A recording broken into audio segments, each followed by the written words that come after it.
Hi, everyone. Welcome back to our daily language review corrections video. Today, we will be correcting week 5, day 1.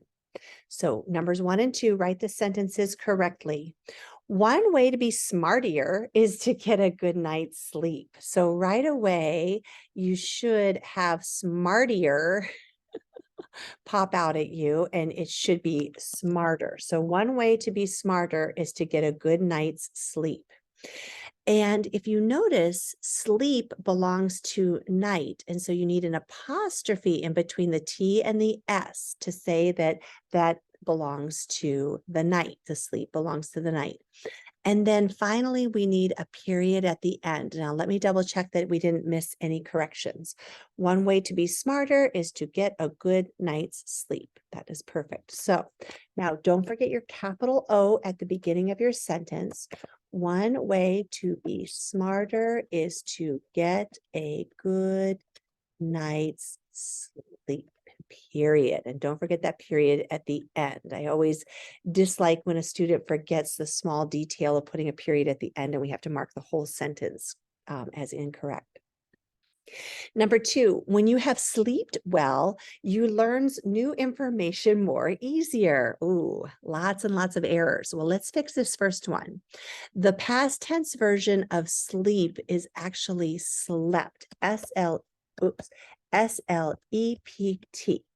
So when you have slept well, and that comma is correct because it is the dependent clause starting with when, you learns. Okay, we do not need an S on learn. When you have slept well, you learn new information more easier. This should be more easily. The ly. Okay, so now let's double check it here. As I type, when you have slept well, now don't forget the capital W because that begins the sentence, and there should be a comma after well.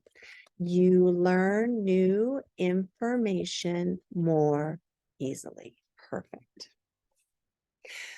Okay, number 3, we need to combine the sentences to make one sentence. So it says, go to sleep after you learn something. It will help you memorize it. So we're going to change the tense of the verb go. Going to sleep after you learn something will help you memorize it. So we took out it and we changed go to going, and this works out really perfectly. Okay, next one. Write the missing word. We have a choice of when, that, or where. Sleep helps you remember things you already learned. Well, let's try each one in the sentence to see which one sounds best. Sleep helps you remember things when you already learned. Sleep helps you remember things that you already learned. Sleep helps you remember things where you already learned. And hopefully you agree that that is the best choice. Sleep helps you remember things that you already learned. Okay, that ends our corrections video for week 5, day 1. See you next time.